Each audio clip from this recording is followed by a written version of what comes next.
You guys know the drill by now. Got to let the stream breathe for just a second here. Make sure that everything is nice and stable all across the YouTube platform. Welcome in, everybody, to this Denver Broncos Syndicate pregame show as the Denver Broncos are set to take on the Carolina Panthers in this rematch of Super Bowl 50. I am your host, Gage Madrid. This is going to be a fun one, Broncos country. The Carolina Panthers enter this game with a record of 1-6. They are one of the worst teams in the entire league right now.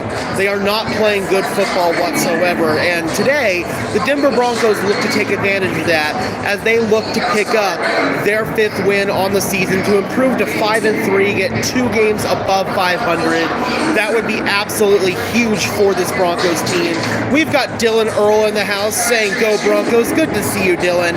Before we officially get started, guys, just a couple of housekeeping matters. If you could just do me a big favor, smash that like button as well as subscribe to the channel.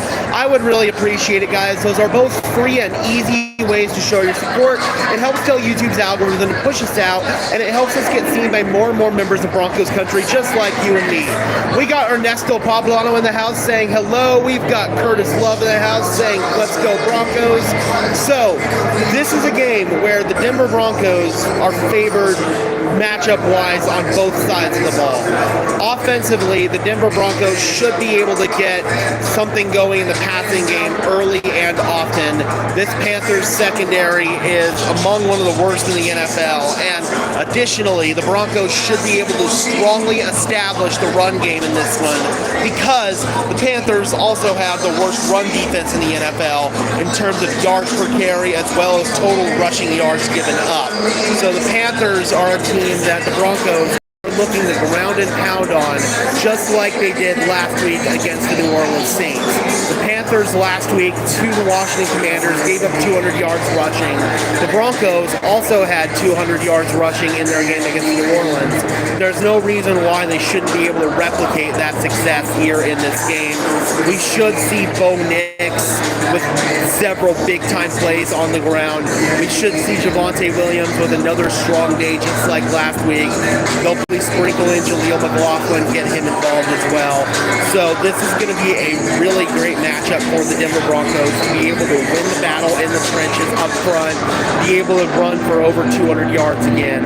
That would be absolutely huge. We got Merlo in the house, or Merlio in the house saying, "Guess what? Chicken butt." Then we've got Monkey in the house. Good to see you guys. Hopefully you guys are doing well. This is a game for the Denver Broncos where you're expecting them to win, but I'm not just expecting them to win. I'm expecting them to dominate. This is a Panthers team that has only picked up 1 win on the whole season, and that was against the Raiders, and we now know what quality of opponent the Raiders are. The Panthers haven't shown any scrappiness. They haven't shown elite coaching, that they have elite coaching. They haven't shown any signs to make me believe that this could be a trap game for the Denver Broncos. I think the Denver Broncos are the better coach team, and they're the better roster. There's no reason why the Denver Broncos shouldn't dominate. We got several players taking the field.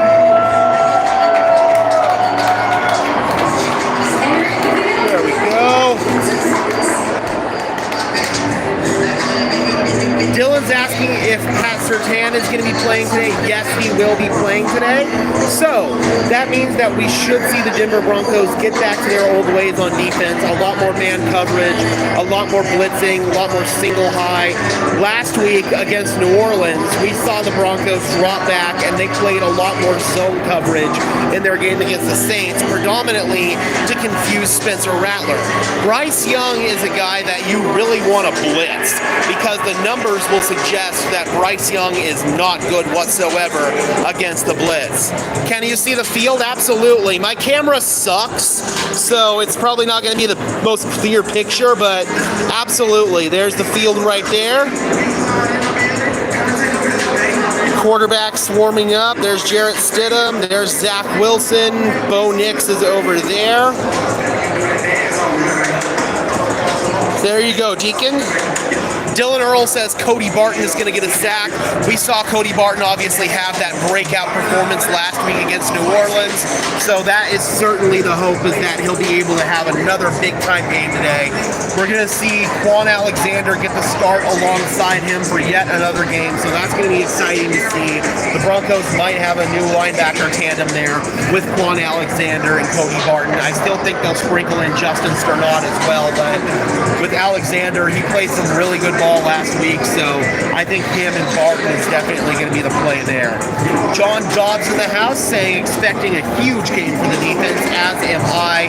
Bryce Young is a guy who has really struggled with pressure, and just like I talked about, this Broncos team is not afraid to bring pressure early and often.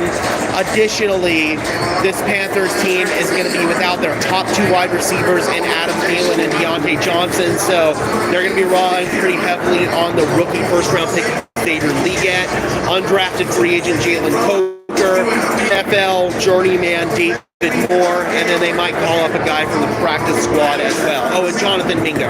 That's another guy that they'll be relying on as well. But that receiving core for the Panthers definitely isn't a world-beating unit right now.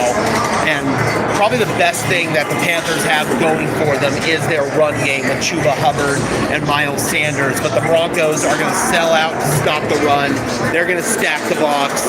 They're going to be playing tight, physical press man coverage in order to force Bryce Young to beat them through the air. And to this point, Young has not showcased the ability to do that. We're getting 9 sacks today, 2 interceptions, and 2 fumble recoveries. I think the Broncos very easily could get something. I don't know about the 9 sacks, but definitely the 2 interceptions, 2 forced fumbles. I could very easily see that happening. This Panthers team has the propensity to turn the football over, and I could very easily see that happening. But this is going to have to be a day where we see Bo Nix and this offense take steps forward in the passing game. We're going to need to see Bo Nix get his footwork calmed down. We're going to need to be able to see him throw on time, in rhythm, in structure, with a set base. And those are the areas that we really need to see growth and improvement with Bo Nix as we enter into this really tough 3-game stretch against the Chiefs and the Ravens on the road and then the Falcons at home.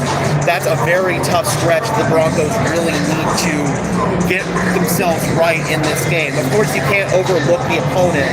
You can't overlook the Panthers right now, because the Panthers could come in, the old adage of any given Sunday, they could give you their best performance and they could get out of here with a win potentially. So the Broncos can't be looking ahead to their next opponent. But by that same token, this has to be a game where Bo Nix gets comfortable early and often.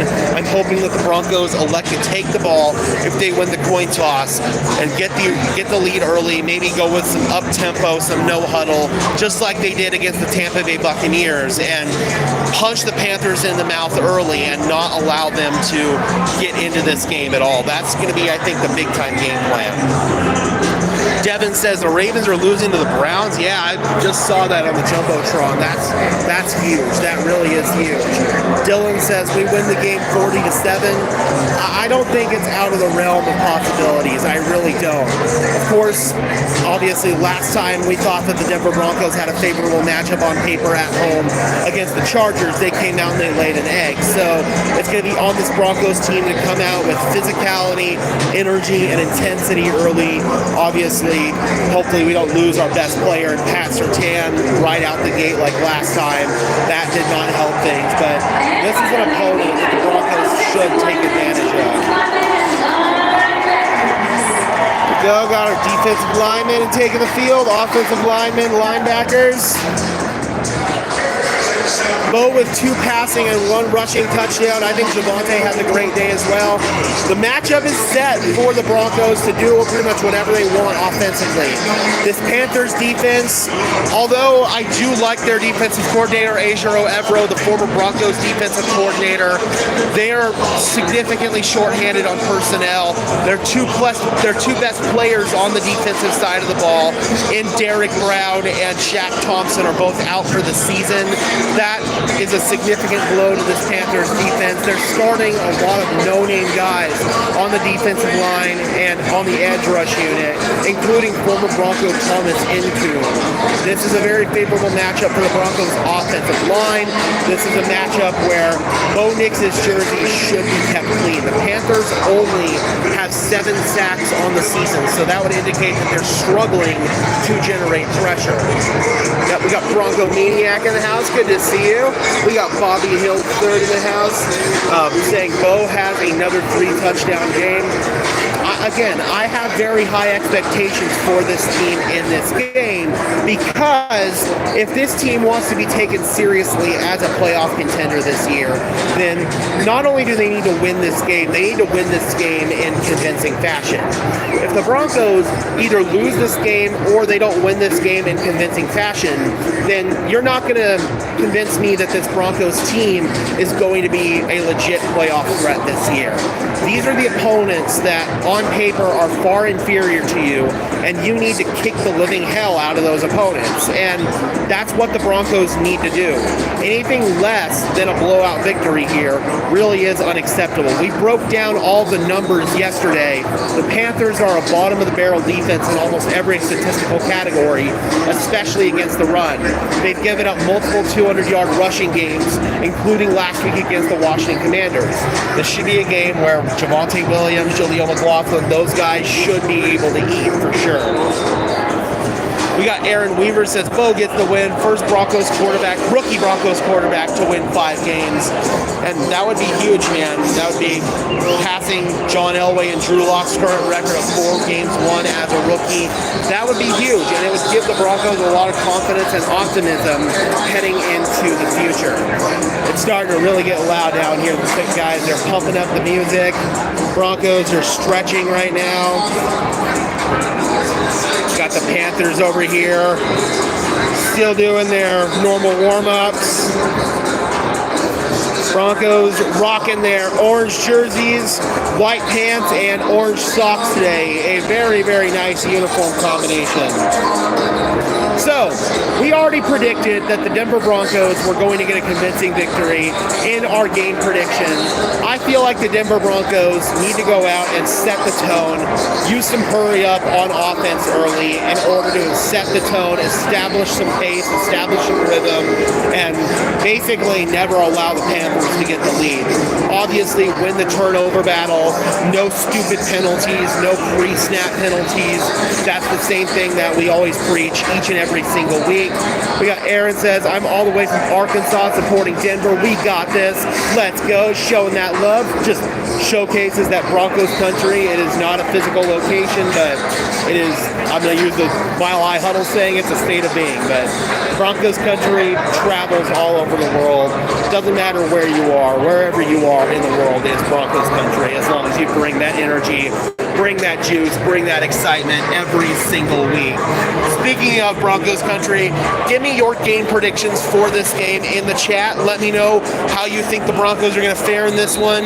Do you think the Panthers are going to give this team struggles? Do you think that the Panthers are going to go out there and have a surprise scrappy performance? Or do you think that the Broncos should be able to take care of business against, on paper, an inferior opponent? I predicted that the Denver Broncos were going to win this game 34-10. I just don't see that scrappiness that we saw with like opponents such as the Chargers or even the Patriots last year, where on paper they're an inferior opponent, but coaching is what kind of helps make the difference there. In this one, I just don't see that elite high-level coaching with the Panthers with Dave Canales and company. So I do believe that the Denver Broncos are going to win this game in fairly convincing fashion. We've got Aaron saying 34-12. We've got David Youngkin saying 37-10. Dylan Earl 40-7. The only Derek 34-10 is a good prediction. Yeah, I'd say so. I think that if the Broncos don't win by multiple scores, if they don't control the game for a full 60 minutes, then again, I just can't take them seriously as a playoff contender. 30-0 might Mike says. So yeah, I think that we're all kind of on the same page here, Broncos country. I think we all believe that the Broncos are going to go out, take care of business. Again, it's going to be all about not shooting themselves in the foot with penalties and turnovers, win the turnover battle, win obviously up front, the battle of attrition at the line of scrimmage, establish a run game, get Bo Nix early comfortable in this offense with the passing game, and I think the Denver Broncos should be in pretty good position for a win. Holy Diver says 31-9. All right, Broncos country, we're going to go ahead and dip out of here. Before we do, please be sure to leave a like on this stream as well as subscribe to the channel. I would really appreciate it, guys. So they're both free and easy ways to show your support. It helps out YouTube's algorithm to push us out, and it helps us get seen by more and more members of Broncos country, just like you and me. And until next time, guys, I'm your host, Gage Madrid, saying peace out.